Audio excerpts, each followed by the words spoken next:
المجيد سبحان الذي أسرى بعبده ليلا من المسجد الحرام إلى المسجد الأقصى قال النبي صلى الله عليه وآله وسلم رأيت ربي في أحسن سورة أو كما قال صدق الله العظيم ثنا بشر کے لیے ہے بشر ثنا کے لیے تمام حمد و ثناء ہے خدا کے لیے عطا کے سامنے یا رب خطا کا ذکر ہی کیا تو عطا کے لیے ہے بشر خطا کے لیے وہ رنگ لائی ہے تیری رحمت سرے محشر کے بے زباں بھی ترسنے لگے خطا کے لیے عطا کے سامنے یا رب خطا کا ذکر ہی کیا تو عطا کے لیے ہے بشر خطا کے لیے ان اللہ و ملائکتہ یصلون علی النبی یا ایھا الذین آمنوا صلوا علیہ وسلموا تسلیما اللهم صل علی سیدنا و مولانا محمد وعلی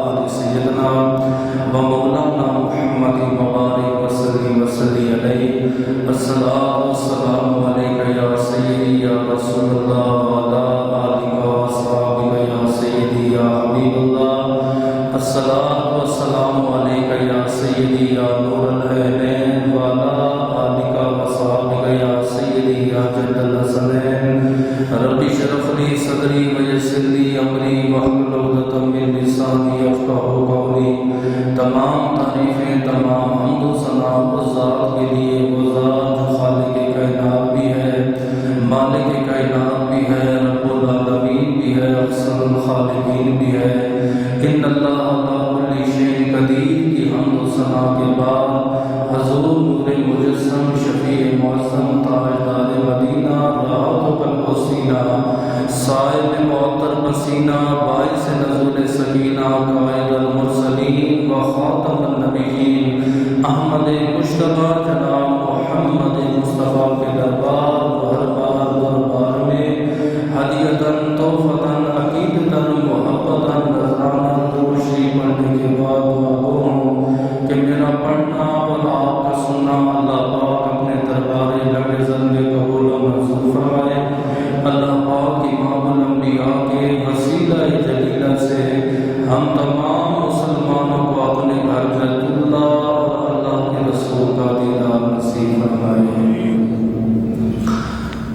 معراج کا ذکر اللہ کے رسول نے یوں ارشاد فرمایا کہ معراج کی رات جب میں آسمانوں کی بلندی پر گیا رأیت ربی فی احسن صورت میں نے اپنے رب کو اچھی صورت میں دیکھا فوضعہ کفہ بین کتفیہ اللہ نے اپنی شان کے مطابق اپنا دست قدرت میرے دو کندھوں کے درمیان رکھا فعلمت ما فی السماوات و ما فی الارض فعلمت ما فی المشرق و ما فی المغرب جو کچھ زمین میں ہے جو کچھ آسمان میں ہے جو مشرق میں ہے جو مغرب میں ہے کوئی چیز ایسی نہیں تھی جس کا علم اللہ پاک نے اپنے مصطفیٰ کو نہ عطا فرمایا اللہ پاک اپنی عظیم شان کتاب قرآن پاک فرقان حمید قرآن رشید میں معراج کا ذکر فرما رہا ہے ماہ مبارک ماہ رجب المرجب ہے اور رجب المرجب کا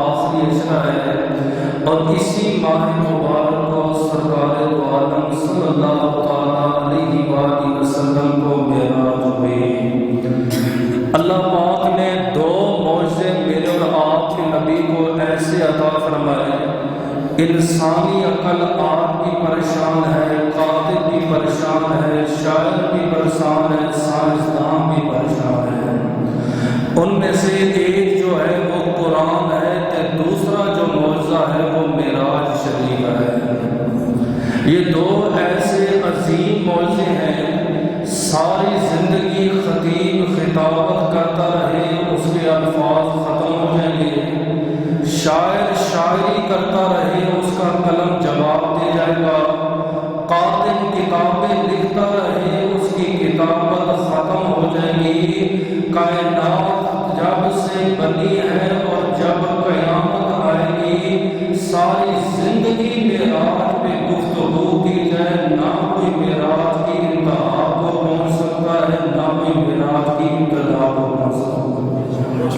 معجزہ ہے، اور معجزے کی تعریف یہ ہے جسے انسان کی عقل تسلیم نہ کرے، انسان کی عقل جسے نہ مانے، وہ معجزہ ہوتا ہے۔ اگر وہ کسی غیر نبی سے ثابت ہو جائے تو وہ اللہ کے ولی کی کرامت ہوتی ہے۔ پھر یہ بات آپ نے سمجھنی ہے کہ معراج صرف میرے تھے، آپ کے نبی کو نہیں ہوئی۔ کم و بیش 1,24,000 انبیاء اور 313 رسول گزرے ہیں، ان میں سے کئی ہزار نبی ایسے ہیں جن کو معراج ہوئی، کوئی رسول ایسے ہیں جن کو معراج ہوئی، لیکن ان کی اور ہمارے نبی کی معراج میں زمین آسمان کا فرق ہے۔ وہ فرق یہ ہے، باقی جتنے نبی رسولوں کو معراج ہوئی ہے وہ روحانی معراج ہوئی ہے، جسمانی معراج نہیں ہوئی۔ روحانی معراج کی تفسیر یہ ہے کہ نبی کا جسم زمین پر ہو اور نبی کی روح آسمانوں کی زیارت کرے، آسمانوں کی سیر کرے، اسے روحانی معراج کہا جاتا ہے۔ لیکن جس معراج کا میں ذکر کر رہا ہوں یا ہم ذکر کرتے ہیں وہ حضور کے معراج جسمانی کا ذکر ہے۔ اس رات میرے مصطفیٰ کے جسم نے بھی خدا کا دیدار کیا، مصطفیٰ کی روح نے بھی خدا کا دیدار فرمایا۔ اور شیخ الاکبر محی الدین رحمۃ اللہ تعالی علیہ فرماتے ہیں، وہ کہتے ہیں ان معراج علیہ السلام و 34 میرے اور آپ کے نبی کو ایک روایت کے مطابق 34 معراج ہوئے اور ایک روایت کے مطابق 26 معراج ہوئے۔ فرمایا واحداً بجسدہ والباقی بروحہ، ایک معراج جسمانی ہوا اور باقی سارے کے سارے معراج روحانی ہوئے۔ انشاءاللہ آج اسی معراج کا ہم ذکر کریں گے۔ اس سے پہلے اللہ کی بارگاہ میں دعا ہے مجھے حق بیان کرنے کی، آپ کو سننے کی، سنا کر اس پر عمل کرنے کی توفیق عطا فرمائے۔ اللہ ارشاد فرماتا ہے سبحان الذی اسری بعبدہ لیلا من المسجد الحرام، پاک ہے وہ ذات جس نے سیر کروائی اپنے بندے کو مسجد حرام سے لے کر مسجد اقصی تک۔ سائل اللہ کی بارگاہ میں سوال کرتا ہے، اے اللہ آپ کہتے ہو مجھے اپنے نبی سے بڑی محبت ہے، نبی سے بڑا پیار ہے، نبی سے بڑی محبت فرماتا ہوں، اگر یہ نبی نہ ہوتا میں اپنا ربوبیت ظاہر نہ کرتا، اپنی الوہیت ظاہر نہ کرتا، اپنی وحدانیت ظاہر نہ کرتا، نہ میں زمین کو پیدا کرتا، نہ میں آسمان کو پیدا کرتا، نہ میں مشرق کو پیدا کرتا، نہ میں مغرب کو پیدا کیا کرتا۔ محبوب یہ کائنات بنی ہے تو آپ کے صدقے سے بنی ہے۔ تو سائل اللہ کی بارگاہ میں سوال کرتا ہے، اے اللہ ذکر نبی کے معراج کا ہو رہا ہے، آپ نے کہا سبحان اللہ میں پاک ہوں۔ آپ نے اپنے آپ کو پاک ظاہر کر دیا، آپ نے نبی کا ذکر کیوں نہیں کیا؟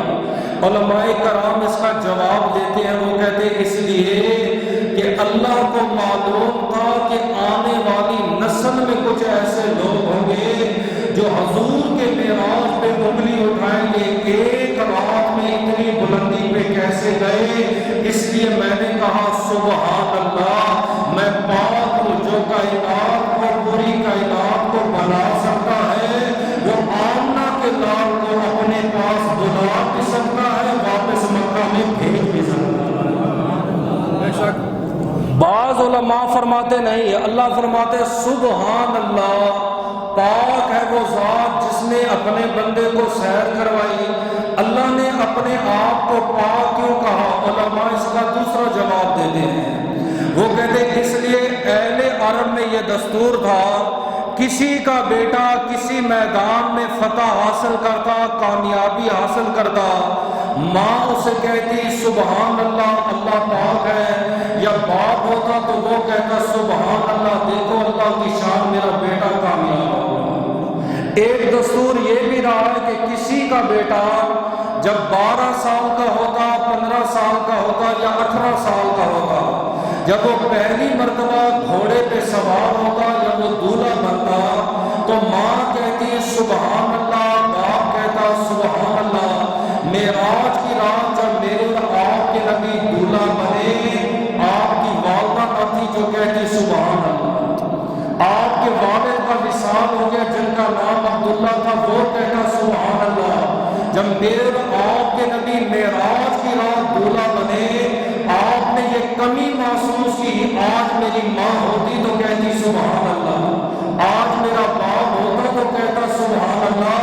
اللہ پاک نے فرمایا حبیب وہ اور ہیں جن کی فتح پر ماں باپ کہتے سبحان اللہ، آپ میرے پاس آؤ، میں عرشوں کا رب کہتا ہوں سبحان اللہ۔ دوسرا اور تیسرا اس کا جواب دیتے ہیں، وہ کہتے ہیں سبحان اللہ بولا جاتا ہے تعجب کے لیے۔ جب خطیب خطاب کرتا ہے، آپ کو اس کی کوئی بات اچھی لگتی ہے، یا وہ نبی کا معجزہ بیان کرتا ہے، یا وہ اللہ کے ولی کی کرامت بیان کرتا ہے، آپ سن کے کہتے ہو سبحان اللہ۔ وہ کہتے اگر یہ معراج ہوتا روحانی تو پھر تو سبحان اللہ کہنے کی ضرورت ہی نہیں ہے۔ روح تو جو ہے جناب انسان خواب میں دیکھ سکتا ہے میں جنت میں ہوں، خواب میں دیکھ سکتا ہے میں نے فرشتوں سے ملاقات کی ہے، خواب میں وہ دیکھ سکتا ہے، وہ کہہ سکتا ہے میں نے انبیاء سے ملاقات کی ہے۔ وہ کہتے ہیں یہ جسمانی معراج تھا، اور جسمانی معراج پہ تعجب ہوتا ہے، اس تعجب کو دیکھ کر اللہ نے فرمایا سبحان اللہ۔ اور پھر حدیث میں کیا ہے، فرمایا جب بندہ ایک بار اپنی زبان سے کہتے نا سبحان اللہ، اللہ جنت میں اس کے لیے ایک درخت لگاتا ہے، اور 100 سال تک گھوڑا اس کے سائے میں دوڑتا رہے، اس کی دوڑ جواب دے جائے گی، اس درخت کا سایہ ختم نہ ہوگا۔ اس لیے اللہ تبارک و تعالیٰ نے فرمایا سبحان اللہ، اس پر آخری جواب۔ علماء کہتے ہیں سائل اللہ کی بارگاہ میں سوال کرتا ہے اللہ آپ نے سبحان اللہ سے کیوں شروع فرمایا؟ آپ کہہ دیتے نا میرا نبی پاک ہے، میرا رسول پاک ہے، میرا حبیب پاک ہے، میں نے اپنے حبیب کو سیر کروائی، آپ نے کہا میں پاک ہوں، فرمایا اس لیے کوئی بندہ میرے نبی پر انگلی نہ اٹھائے، نبی خود نہیں گئے، میں پاک ہوں میں لے کے گیا ہوں، میں نے اس نبی کو معراج کروائی ہے، اس لیے میں نے کہا سبحان اللہ، پاک ہے وہ ذات جس نے سیر کروائی اپنے بندے کو۔ اب آگے چلیے، سبحان اللہ ذی اسرا، پاک ہے وہ ذات جس نے اپنے بندے کو سیر کروائی، سفر نہیں کہا۔ حالانکہ بڑی بڑی کتابیں لکھی گئی ہیں، لکھا ہوا ہے سفر معراج، انٹرنیٹ پہ آپ کو کئی لوگوں کے خطاب مل جائیں گے، انہوں نے خطاب کا عنوان رکھا سفر معراج۔ حالانکہ آپ تفسیر اٹھائیں، تفسیر کہتی ہے سبحان الذی اسرا، پاک ہے وہ ذات جس نے سیر کروائی، سفر نہیں، سفر تھا نہیں یہ سیر تھی۔ اگر آپ کہیں کہ سفر کیوں نہیں ہے، سفر میں انسان کو تھکاوٹ ہوتی ہے، سفر میں انسان پریشان ہوتا ہے، سفر میں انسان کو گھر جانے کا انتظار ہوتا ہے کس ٹائم میں اپنے گھر پہنچوں گا، سفر میں انسان مشکل میں ہوتا ہے۔ حضور نے فرمایا السفر قطعۃ عذاب النار، سفر تو عذاب کے ٹکڑوں میں سے ایک ٹکڑا ہے۔ وہ کہتے سفر نہیں تھا، سفر تھا ہی نہیں بلکہ یہ سیر ہے۔ سیر کیوں کروائی ہے؟ علماء کرام اس کی مثال دیتے ہیں، وہ کہتے ہیں بھائی بات یہ ہے، ایک تو اس سال حضرت خدیجہ رضی اللہ تعالی عنہا کا وصال ہوا، اور خدیجہ الکبریٰ حضور کی وہ بیوی ہے جنہوں نے سب سے پہلے اسلام قبول کیا، عورتوں نے سب سے پہلے اسلام لائی، جنہوں نے اسلام کو پالا، جنہوں نے میرے نبی کی تصدیق کی، آخری ٹائم تک میرے نبی جانور ذبح کرتے اور اس کا گوشت خدیجہ الکبریٰ کی سہیلیوں میں تقسیم فرماتے، اتنی محبت تھی۔ جب خدیجہ الکبریٰ کا وصال ہوا، میرے اور آپ کے نبی کو شدید غم اور صدمہ پہنچا، میرے اور آپ کے نبی پریشان ہوئے۔ جب آپ کے محلے میں یا آپ کا کوئی دوست ہو، اس کی ماں مر جائے یا اس کا باپ مر جائے، تے خالص تے مخلص دوست جو ہوتا ہے نا وہ کہتے ہیں چل آپ اس سیر کے لیے چلتے ہیں. وہ اس لیے اس کو سیر پہ لے کے جاتا ہے. اس کو میں مری لے جاؤں گا، ناران کا غار لے جاؤں گا، وادیوں میں لے جاؤں گا، پہاڑوں میں لے جاؤں گا، چشموں میں لے جاؤں گا، تاکہ اس کا بوجھ ہلکا ہو، اس کا غم ہلکا ہو، اس کے غم میں کمی آ جائے، اس کا بوجھ ختم ہو جائے. یہ ٹینشن میں ہے، پریشانی میں ہے. جب خدیجہ الکبریٰ کا وصال ہوا، میرے اور آپ کے نبی پریشان ہوئے. اللہ پاک نے فرمایا وہ دنیا کے دوست ہیں جو اپنے دوستوں کو دنیا کی سیر کرواتے ہیں. حبیب تیری سنگت ہمارے ساتھ ہے، آج کی رات ہم دولہا بنا کے تجھے آسمانوں کی سیر کروائیں. پاک ہے وہ ذات جس نے اپنے بندے کو سیر کروائی. سبحان الذی اسری بعبدہ، اپنے بندے کو. اس کے اندر بھی بڑی محبت ہے. اپنا کہنا، موسیٰ علیہ السلام طور پہ جا رہے تھے نا، تو ایک عابد ہے، بڑی عبادت ہے اس کی، شب گزار ہے، صوم و صلات کا پابند ہے، ہر وقت تسبیح، حتیٰ کہ جس پتھر پہ اس نے سجدے کیے، سجدوں کی وجہ سے وہ پتھر بھی گھس گیا. اے موسیٰ اللہ کے پاس جا رہے ہو، اللہ سے پوچھنا میری عبادت کہاں تک پہنچی ہے، میری ولایت، میرا مرتبہ، میرا مقام، میری روحانیت کہاں تک پہنچی ہے. حضرت موسیٰ علیہ السلام گئے، ہم کلام ہوئے. اے اللہ، وہ عابد کہہ رہا تھا کہ میری عبادت جو ہے وہ کہاں تک پہنچی ہے. فرمایا جا میرے بندے کو کہہ دے میں نے تیری ساری عبادت کو برباد فرما دیا. موسیٰ علیہ السلام آئے، اس نے پوچھا ہاں بھائی کیا ہوا، رب سے کلام ہوا؟ جی ہوا. اللہ نے کیا فرمایا؟ فرمایا اللہ نے کہا میرے بندے کو کہہ دے میں نے ساری عبادت برباد کر دی. وہ خوشی میں جھومنے لگا. آپ نے فرمایا شاید تجھے سمجھ نہیں آیا. اللہ نے فرمایا تیری ساری عبادت برباد کر دی. فرمایا موسیٰ دوبارہ کہنا. اللہ نے کیا فرمایا؟ فرمایا اللہ نے کہا میرے بندے سے کہنا تیری عبادت برباد ہو گئی. فرمایا خدا نے یہ تو کہا نا میرا بندہ ہے. کوئی انسان کسی انسان کو کیا دیتا ہے؟ آدمی صرف بہانہ ہے، خدا دیتا ہے. وہ مجھے جہنم بھی دے تو کروں شکر ادا، کوئی تو اپنا ہی سمجھ کے سزا دیتا ہے. فرمایا خدا نے یہ کہا نا میرا بندہ، بات ہی ختم ہو گئی ہے. تو اللہ پاک فرماتے سبحان الذی اسری، پاک ہے وہ ذات جس نے سیر کروائی بعبدہ، اپنے بندے کو. بندے تین طرح کے ہیں. عبد بمانا غلام ہے. غلام کی پھر تین قسمیں. ایک ہے عبد العبد، یعنی وہ غلام جو اپنے آقا سے بھاگ جائے. دوسرا ہے وہ غلام، تین بندے جن کو دگنا اجر ملتا ہے. وہ لونڈی جس کو مالک نے ادب سکھایا، پھر اس کو آزاد کیا، نکاح کیا، اسلام کہتا ہے اس کو دگنا اجر. دوسرا جو عیسائی تھا، مذہب عیسائیت کو چھوڑ کر مذہب اسلام قبول کیا، اسلام کہتا ہے اس کو بھی دگنا اجر ملتا ہے. تیسرا وہ بندہ ہے جو اپنے رب کا بھی حق ادا کرتا ہے، اپنے مالک کا بھی حق ادا کرتا ہے، اس کو بھی دگنا اجر ملتا ہے. اور تیسرا غلام وہ ہے جو اپنے آقا کی اتنی خدمت کرے، اپنے آقا کی اتنی فرما برداری کرے، آقا کو اس کے اوپر اتنا اعتبار دے، اتنی محبت ہو جائے، وہ خزانوں کی چابیاں اس غلام کے حوالے کر دے. تیری مرضی، جسے چاہے دے، جسے چاہے رو. وہ کہتے اللہ فرماتا ہے پاک ہے وہ ذات جس نے سیر کروائی اپنے بندے کو. یہ وہ بندہ ہے جسے اللہ نے جنت کی تمام چابیاں مصطفیٰ کے ہاتھ میں دے دی. محبوب امتی تیرے روزے پہ آئیں گے، جسے چاہنا عطا کرنا، جسے چاہنا روک دینا. ایک ہے عبد تے دوسرا ہے عبد ہی. عبد اسے کہتے ہیں جو اللہ کی ملاقات کا انتظار کرے، اور عبد ہی اسے کہتے ہیں جس کی ملاقات کا اللہ انتظار کرے. فرمایا پاک ہے وہ ذات جس نے سیر کروائی بھی عبد ہی ضمیر پیچھے کی طرف لوٹتی ہے اس بندے کو جس بندے کی زیارت کے لیے اللہ تبارک و تعالیٰ بھی مشتاق ہے. کہاں سے کہاں تک کرائی؟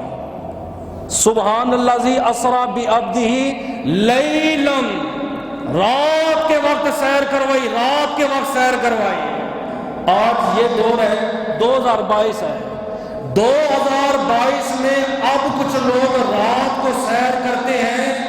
آج سے 200 سال پہلے چلے جائیں، سیر دن کو ہوتی تھی، رات کو نہیں ہوتی۔ 1400 صدیاں پیچھے چلے جائیں، دن کو سیر ملتی تھی، رات کو کون سی سیر ہو گئی ہے؟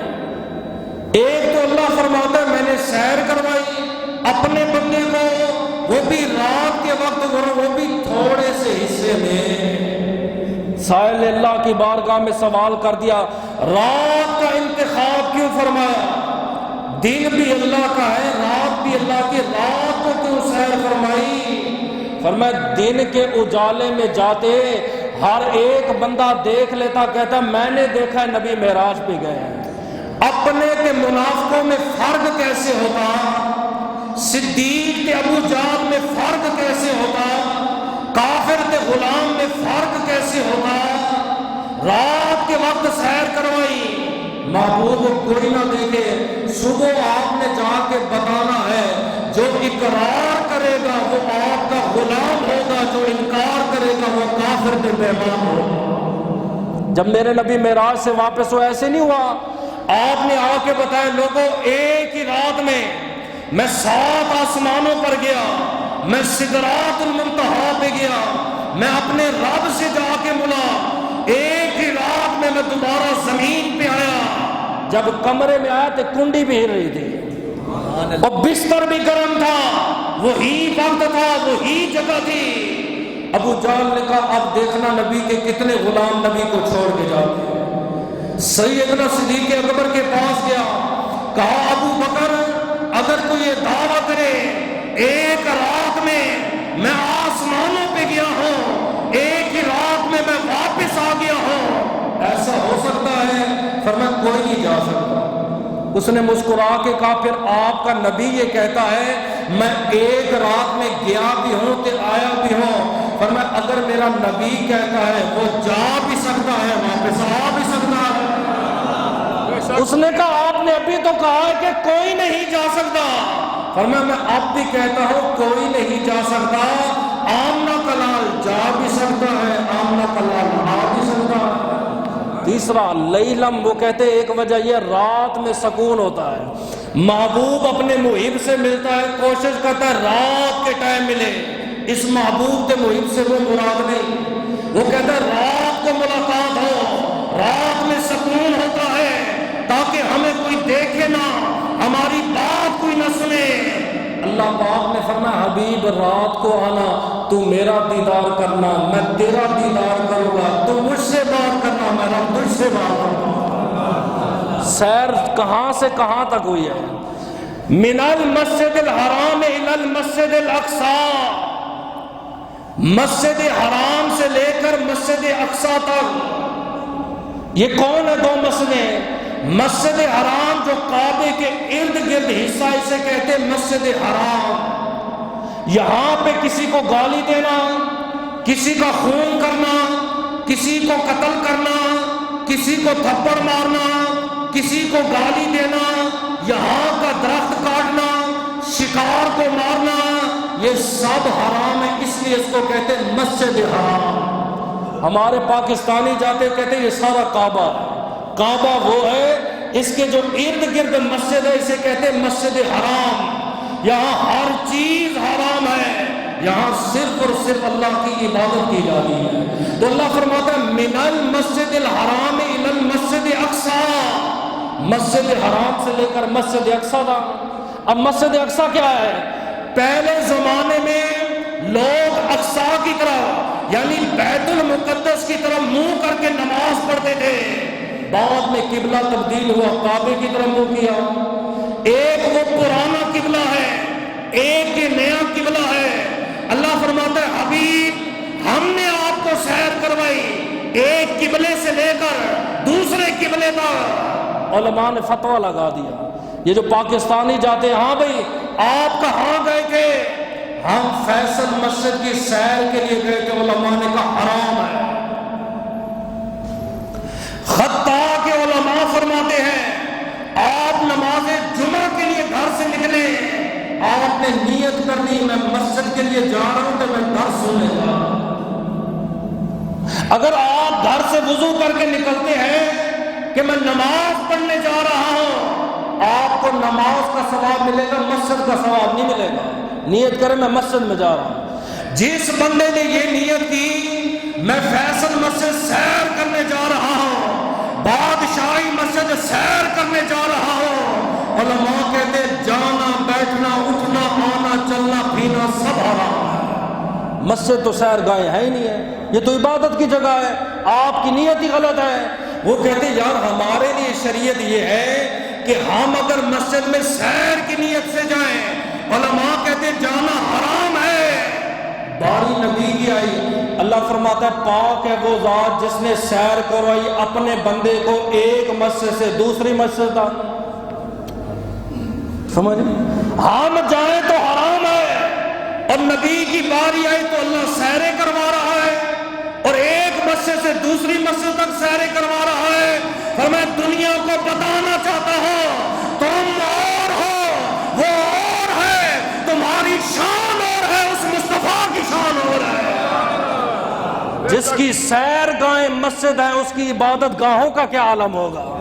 فرمایا اپنی طرح نبی کو نہ سمجھنا، وہ سیر کر کے بھی جائے تو ان کا جانا جائز ہے، تم سیر کا ارادہ لے کے جاؤ تمہارا جانا جائز نہیں۔ سبحان الذی اسری بعبدہ لیلا من المسجد الحرام الی المسجد الاقصی الذی بارکنا حولہ۔ اے اللہ سیر کیوں کروائی ہے؟ مری لے کے جاتے نا لوگ ہیں، مجھے تو نہیں سمجھ آتی ہے مری کشمیر کیا کرنے جاتے ہیں، پہاڑ اور اس کے جنگل کے علاوہ کیا؟ ہاں بھائی مری جانا ہے، کیوں جانا ہے؟ وہاں پہ پہاڑ ہے، برف باری ہے، موسم اچھا ہے، روڈ اچھے ہیں، خزاں آب و ہوا اچھی ہے۔ اے اللہ تو جو نبی کو سیر کروا رہے ہیں مسجد حرام سے لے کر مسجد اقصی تک، پہاڑ ہے نہیں، آب و ہوا اچھی ہے، فرمایا اس سے اچھی ہوا تو آسمانوں پر ہے، خزاں اچھی ہے، فرمایا میرے نبی کو کھانے پینے کی ضرورت نہیں۔ اے اللہ جب ضرورت نہیں آخر کیا ہے؟ ایک مسجد سے دوسری مسجد تک سیر ہو رہی ہے۔ اللہ پاک فرماتا ہے الذی بارکنا حولہ، اس کے ارد گرد برکت ہے۔ مسجد میں برکت ہے، مسجد کے ارد گرد برکت نہیں ہوتی۔ آپ جتنی بھی مساجد دیکھیں آپ کو ارد گرد روڈ ملے گا یا مسجد کے ارد گرد دکانیں ملے گی۔ اسی مسجد کو دیکھ لیں آپ کو دکانیں ملے گی، روڈ ملے گا، اس کے ارد گرد کون سی برکت ہے؟ ہاں اگر اللہ فرماتا مسجد میں برکت ہے، مسجد اقصی میں برکت ہے، مجھے سمجھ آتی ٹھیک ہے اے اللہ تو نے اس لیے سیر کروائی مسجدوں میں برکت ہے، نہیں، الذی بارکنا حولہ، اس کے ارد گرد برکت ہے۔ خدا کی قسم میں نے تفسیر پڑھی دل باغ باغ ہو گیا، میں نے تے اپنے باپ کو دعائیں دی، شکر ہے مجھے سننی پیدا ہو۔ خدا جانتے آپ کا بھی دل خوش ہوگا کیا؟ الذی بارکنا حولہ، اے حبیب میں آپ کو سیر کروا رہا ہوں اس مسجد کے قریب جہاں برکت ہے۔ اے اللہ برکت کیا ہے؟ فرمایا کئی ہزار انبیاء کے مزار ہیں، اولیاء کے مزار ہیں، شہداء کے مزار ہیں، صلحاء کے مزار ہیں۔ معلوم ہوا جہاں اللہ کے ولیوں کے مزار ہوتے ہیں وہاں برکتیں ہی برکتیں ہوتی ہیں۔ جی واقعہ معراج حضرت پڑھیں گے تو پریشان ہو جائیں گے، اللہ نبی کو قبروں پہ لے کے جا رہا ہے، تو کہتا ہے قبروں پہ کیوں جاتے ہو؟ تم کہتے ہو اللہ والوں کے پاس کیوں جاتے ہو؟ آپ کسی سے پوچھیں الذی بارکنا حولہ، یہ برکت کون سی تھی؟ لگ پتہ جائے گا۔ وہاں انبیاء کے مزار تھے محبوب، آپ کو میں سیر کروا رہا ہوں دو قبلوں کی، اور ساتھ میں آپ کو انبیاء اولیاء کے قبور کی زیارت بھی عطا فرماؤں گا۔ الذی بارکنا حولہ، جس کے ارد گرد ہم نے برکتیں رکھی ہیں، کیوں؟ تاکہ آپ کو ہم دکھائے من آیاتنا، اپنی نشانیاں۔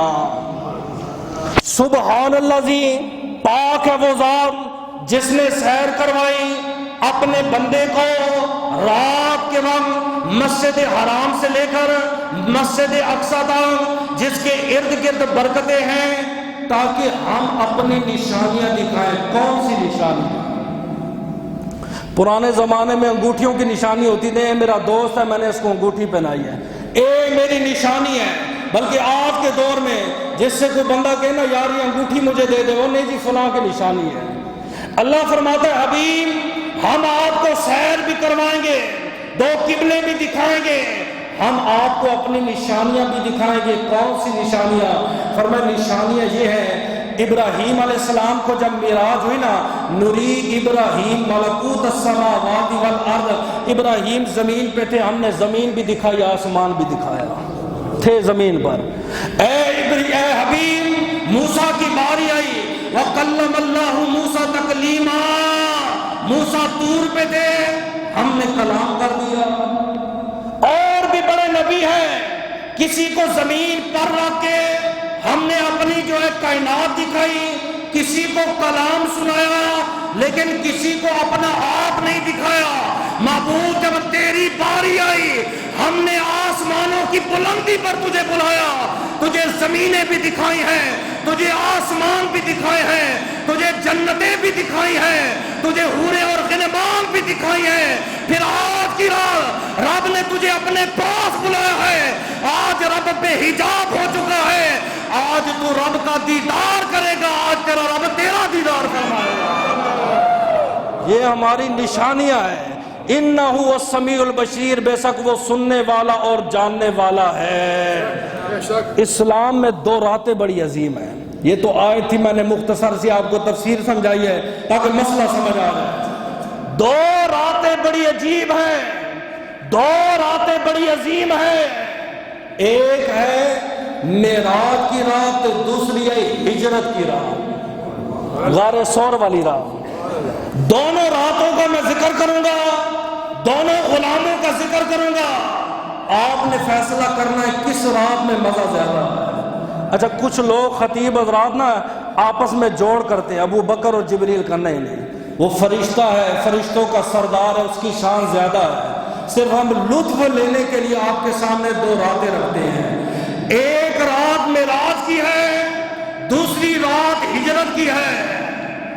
معراج کی رات کوئی خطرہ نہیں ہے، ساتھ جبریل ہے، اشارہ کرے جناب پورا شہر پلٹا دیتا ہے، کوئی خطرہ بھی نہیں ہے، ساتھ طاقتور وزیر بھی ہے۔ ہجرت کی رات تلواریں ہی تلواریں ہیں، راستے میں کھنڈرات ہی کھنڈرات ہیں، پتھر ہی پتھر ہیں، اندھیرا ہی اندھیرا ہے۔ ایک نبی کا وزیر ہے آسمان کا، دوسرا بھی نبی کا وزیر ہے، لیکن زمین کا راتیں دونوں کو دو ملی، ایک کو ہجرت کی ملی، دوسری کو معراج کی ملی۔ اور دیکھتے ہیں کس نے کیسا ساتھ دیا۔ فرق یہ ہے ہجرت کی معراج کی رات جبریل امین جب جانے لگے، اللہ پاک نے فرمایا اے جبریل اکیلے نہ جانا، اپنے ساتھ 70,000 فرشتوں کو، ایک روایت کے مطابق 2,80,000 فرشتوں کو لے کے جانا۔ اے اللہ بجا، فرمایا تو آگے رہنا، فرشتوں کا جلوس پیچھے رہے گا۔ میں دنیا کو بتانا چاہتا ہوں جب مصطفیٰ کی آمد ہو جلوس بھیجنا یہ خدا کی سنت ہے، اور جلوس لے کر جانا یہ جبریل کی سنت ہے، اور جلوس کے پیچھے چلنا یہ فرشتوں کی سنت ہے۔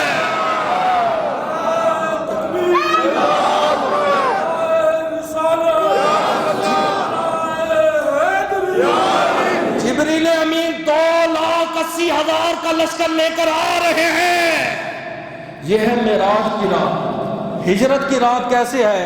فرمایا کہ معراج کی رات وہ نبی کو لینے آیا تو ہجرت کی رات نبی صدیق کو لے کے گئے۔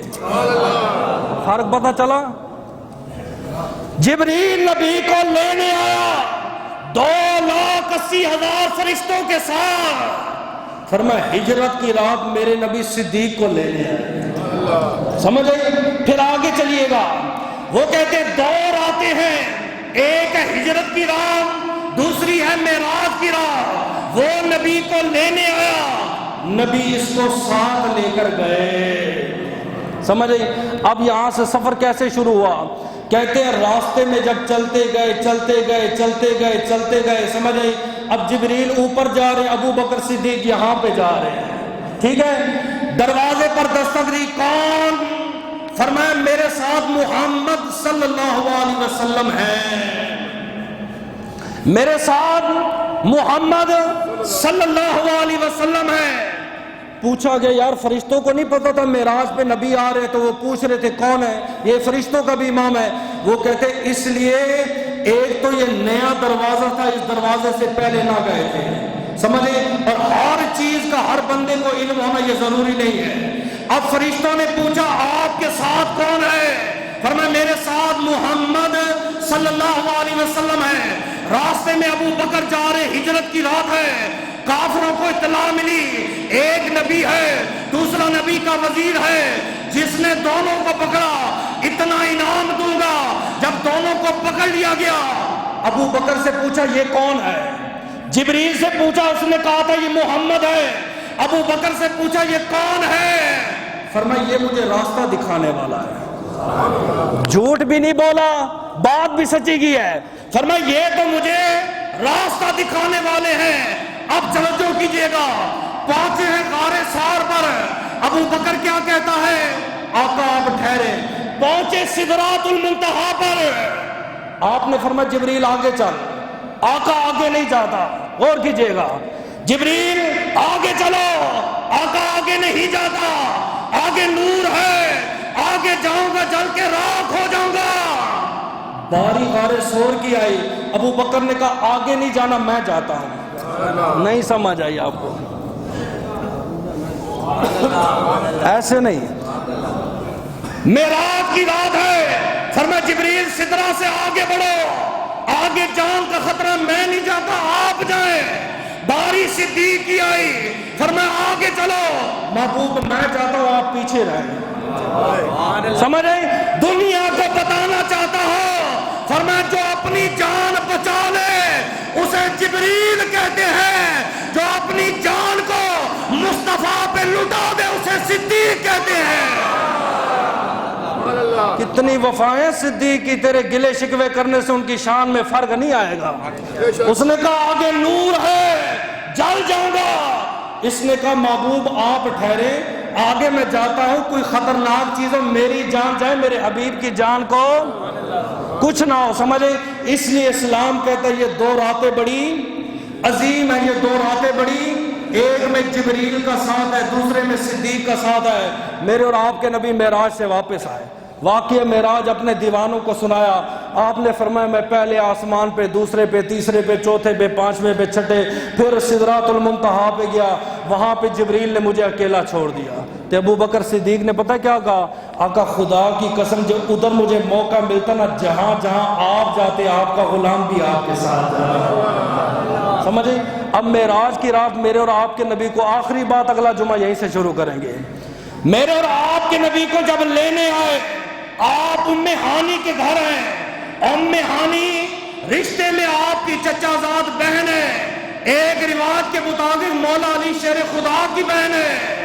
آپ ان کے گھر آرام فرما رہے تھے کہ اچانک آپ آئے، آپ وہاں آرام فرما رہے تھے، جب جبریل امین لینے آئے دیکھا نبی سو رہے ہیں۔ یار آپ کو آج ہم نے جانا ہے مری سیر کے لیے، تے سارے بندے لاش پاش ہو جاتے، تیاری کر لیتے، کپڑے پہ، ہم نے مری جانا ہے جی، کوئی نہیں سوتا، خوشی میں آج مری جا رہے ہیں، آج مدینے جا رہے ہیں، ہم مکہ جا رہے ہیں۔ نبی کو پتا تھا آج مجھے معراج ہو رہی ہے، آج نبی سو گئے۔ حضرت عائشہ سے پوچھا، بخاری میں ہے، فرمایا نبی کی رات کیسے گزرتی ہے؟ فرمایا جو چاہتا نبی کو سوتے ہوئے دیکھ لیتا، جو چاہتا نبی کو جاگتے ہوئے، یعنی آدھی رات سوتے آدھی رات جاگتے۔ انہی سے روایت ہے دوسری مسلم میں، فرمایا نبی پاک کو میں نے دیکھا ساری رات اللہ کی عبادت کرتے، پاؤں میں ورم پڑ کے، میں نے کہا آقا اللہ نے آپ کی اگلی پچھلی لفظیں معاف کر دی، پھر اتنی رات کیوں جاگتے ہیں؟ آپ نے فرمایا عائشہ میں اللہ کا شکر گزار بندہ نہ بن جاؤں، اللہ کا شکر گزار بندہ نہ بن جاؤ۔ جس نبی کی رات کا یہ عالم ہے وہ سوتا نہیں ہے، بہت کم۔ 63 برس کی میری نبی کی عمر ہے، ٹوٹر مار کے دیکھو کتنا نبی سوئے کتنا نبی جاگے، بہت کم۔ حتیٰ کہ تنام عینی ولا ینام قلب، میری آنکھوں کو نیند آتی، میرا دل تو سوتا ہی نہیں ہے۔ آج جبریل لینے آئے، وہی نبی ہے، وہ سو رہا ہے۔ آج کو سونے کا دن تھا تو جبریل نے پتہ کیا کہا، یہ عمل آپ کو بتا رہا ہوں، اے اللہ تیرا حبیب سو رہا ہے، اب فرمایا حبیب کو جگاؤ۔ کیسے جگاؤ؟ جب آپ نے ماں باپ کو جگانا نا، گھر سوئے ہوں تو مرشد کو تے اپنے بڑے کو یہ طریقہ سن لو، یہ جبریل کا طریقہ ہے۔ فرمایا نبی کو جگاؤ، آقا جگاؤ، جی جگاؤ۔